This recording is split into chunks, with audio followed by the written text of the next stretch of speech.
Welcome दोस्तों। आज हम लोग क्रिस्टल लैटिस या कह सकते हैं स्पेस लैटिस पढ़ने वाले हैं। ठीक है। हमने नेक्स्ट वीडियो में क्लासिफिकेशन ऑफ क्रिस्टलाइन सॉलिड देख लिया था। अगर आपने नहीं देखा है तो जरूर देख लीजिए। तो चलिए आज स्टार्ट करते हैं। क्रिस्टल लैटिस ये जो टॉपिक है, यहाँ से आपका actual chapter solid state start होता है। अभी तक जो हमने पढ़ा वो सब बेसिक था। ठीक है, चलिए स्टार्ट करते हैं। क्रिस्टल लैटिस या इसी का दूसरा नाम है स्पेस लैटिस। तो इसको हम समझते हैं बाय डेफिनेशन, फिर उसके बाद हम फिगर बनाएंगे इसका। ठीक है, तो डेफिनेशन सभी लोग लिख लीजिए। A regular 3D arrangement of points और constituent particles in space is called crystal lattice. A regular 3D arrangement of points or constituent particles in space is called crystal lattice or space lattice. इसका मतलब क्या हुआ? जो आपका point होगा या कह सकते हैं कॉन्स्टिट्यूएंट पार्टिकल्स होंगे, अगर उसको हम 3D में अरेंज कर देते हैं, ठीक है, तो वही आपका क्या कहलाता है? क्रिस्टल लैटिस या कह सकते हैं स्पेस लैटिस। अब यहाँ पे हम कॉन्स्टिट्यूएंट पार्टिकल्स को दिखा रहे हैं पॉइंट के रूप में। ठीक है, देखिए पॉइंट्स के रूप में हम दिखा रहे हैं, यहाँ पे कॉन्स्टिट्यूएंट पार्टिकल्स को पॉइंट्स के रूप में दिखा रहे हैं। और किस फॉर्म में होना चाहिए? रेगुलर।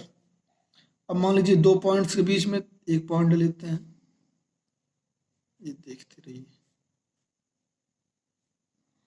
ये आप कह सकते हैं ये दो बॉल है, दो बॉल के बीच में एक बॉल, दो बॉल के बीच में एक बॉल, दो बॉल के बीच में एक बॉल, ऐसे आपको फिगर बनाना है।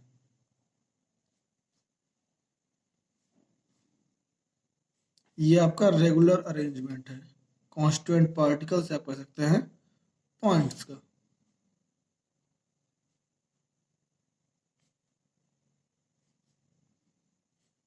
ठीक, तो ये हमारा हो गया। यहाँ पे हम 3D नहीं बना पाए हैं, 2D बना हुआ है। लेकिन आपको याद रखना है जो पॉइंट्स है किस फॉर्म में है? रेगुलर अरेंजमेंट है यहाँ पे। और हर एक पॉइंट क्या है आपका? Lattice point.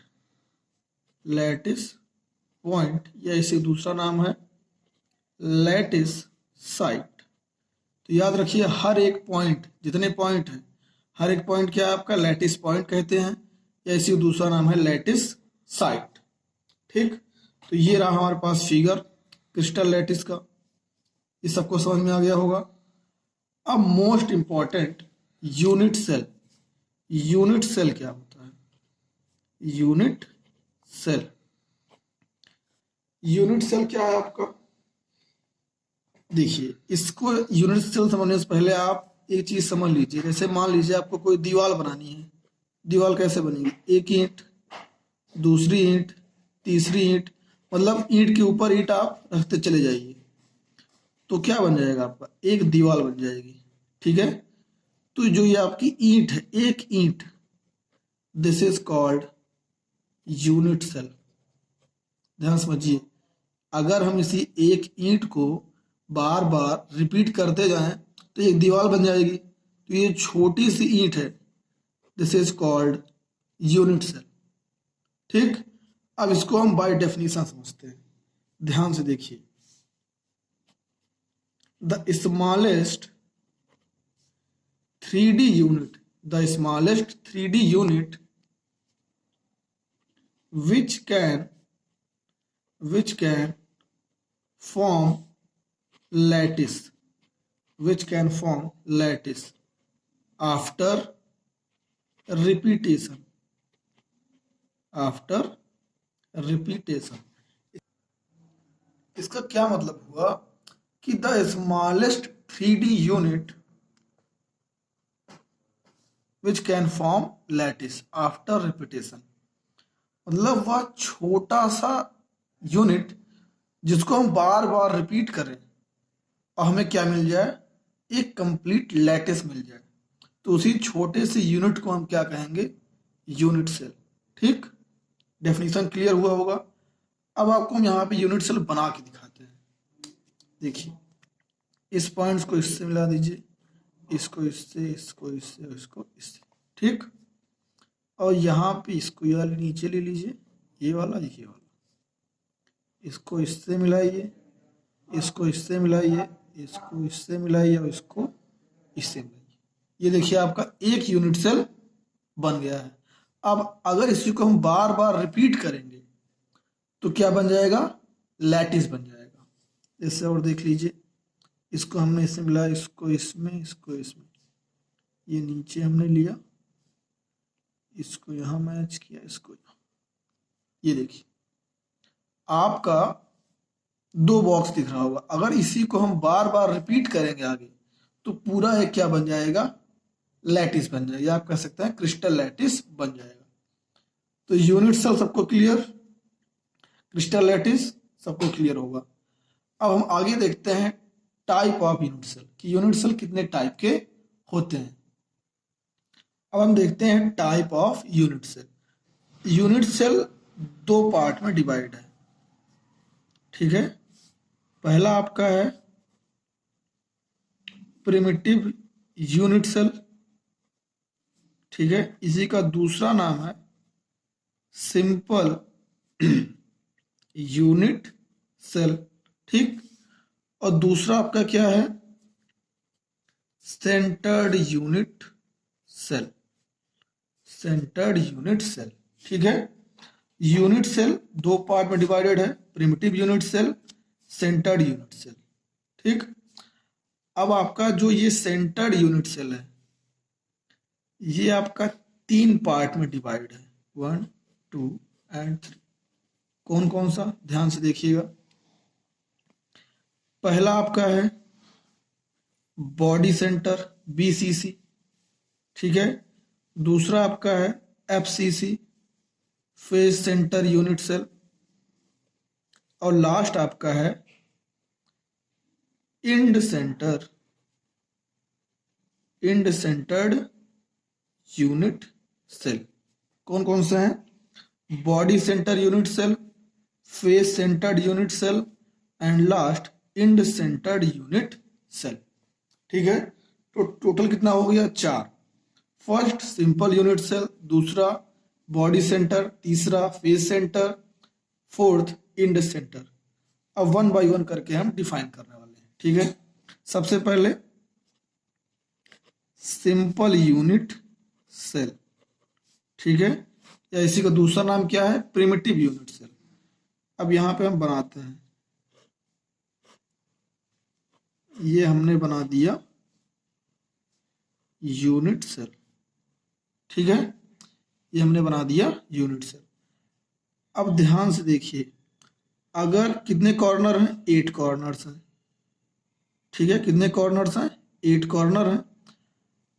अगर कॉन्स्टिट्यूएंट पार्टिकल्स सिर्फ और सिर्फ कॉर्नर पे प्रेजेंट है, कहाँ पे प्रेजेंट है? कॉर्नर पे। ठीक है, तो वो क्या कहलाएगा? आपका सिंपल यूनिट सेल, या कह सकते हैं प्रिमिटिव यूनिट सेल। समझ में आ गया होगा। अगर क्यूब के कॉर्नर पे सिर्फ कॉन्स्टिट्यूएंट पार्टिकल प्रेजेंट है, this is called simple unit cell और प्रिमिटिव यूनिट सेल। दूसरा हम देखते हैं बॉडी सेंटर। बॉडी सेंटर में क्या होगा? बॉडी सेंटर और बीजिए, ये हमने बनाया यूनिट सेल। ठीक, बॉडी सेंटर में क्या होगा? 8 कॉर्नर पे तो कॉन्स्टिट्यूएंट पार्टिकल प्रेजेंट होंगे ही। ठीक है, और एक सेंटर में प्रेजेंट होगा। कहाँ प्रेजेंट होगा? सेंटर पे। तो ये क्या हो जाएगा? आपका बॉडी सेंटर यूनिट सेल। ठीक है, तीसरा आपका है face centre unit cell, face centred unit cell. इसको देखिए, इसमें क्या होगा? ये हमने बना दिया यूनिट सेल। ठीक है, 8 कॉर्नर पे तो कॉन्स्टिट्यूएंट पार्टिकल्स प्रेजेंट होंगे। ठीक, उसके साथ साथ जितने फेस हैं सभी फेस के सेंटर पे एक एक कॉन्स्टिट्यूएंट पार्टिकल प्रेजेंट होगा। ठीक, ये हमने दिखा दिया, ऊपर का फेस, नीचे का फेस, लेफ्ट राइट। अब यह जो हम यहाँ पे दो दिखाया हमने, एक आगे होगा एक पीछे होगा। ठीक, तो ये हो गया आपका face centre unit cell. 8 corner पे प्रेजेंट होगा और जितने फेस है, 6 फेस है, 6 फेस पे एक एक कॉन्स्टिट्यूएंट पार्टिकल प्रेजेंट होगा, तो आपका हो जाएगा एफसीसी। ठीक, fourth last, end centred unit cell. इसको देखिए, ये हमने बनाया यूनिट सेल। ठीक, ये रहा यूनिट सेल। इसमें वही होने वाला है, 8 कॉर्नर पे तो कॉन्स्टिट्यूएंट पार्टिकल्स प्रेजेंट होंगे। अब आपको यहां ये ध्यान रखना है, जो कॉन्स्टिट्यूएंट पार्टिकल प्रेजेंट होंगे वो अपोजिट फेस पे प्रेजेंट होंगे। कहाँ प्रेजेंट होंगे? किसी दो अपोजिट फेस पे ही कॉन्स्टिट्यूएंट पार्टिकल प्रेजेंट होंगे। तो क्या कहलाएगा वो आपका end centred unit cell. 8 corner पे तो प्रेजेंट होंगे कॉन्स्टिट्यूएंट पार्टिकल, उसके साथ साथ किसी दो अपोजिट साइड या अपोजिट फेस पे कॉन्स्टिट्यूएंट पार्टिकल प्रेजेंट होंगे। ठीक है, आप इसका स्क्रीनशॉट ले लीजिए। सबको समझ में आ गया? Simple unit cell, body centre, face centre, end centre. Simple में क्या होगा? 8 कॉर्नर पे प्रेजेंट होगा। बॉडी सेंटर में क्या होगा? 8 कॉर्नर पे तो होगा ही, एक सेंटर पे होगा। ठीक है, फेस सेंटर में क्या होगा? 8 कॉर्नर पे तो कॉन्स्टिट्यूएंट पार्टिकल होंगे ही, उसके साथ साथ 6 फेस पे भी कॉन्स्टिट्यूएंट पार्टिकल प्रेजेंट होंगे। इंड सेंटर में क्या होगा? कॉर्नर पे तो होंगे ही, किसी दो अपोजिट फेस पे भी कॉन्स्टिट्यूएंट पार्टिकल प्रेजेंट होंगे। ठीक है, तो सबको क्लियर हो गया होगा। अगर वीडियो अच्छी लगी हो तो लाइक कर दीजिए, शेयर कर दीजिए, और आपने भी सब्सक्राइब नहीं किया सब्सक्राइब कर लीजिए।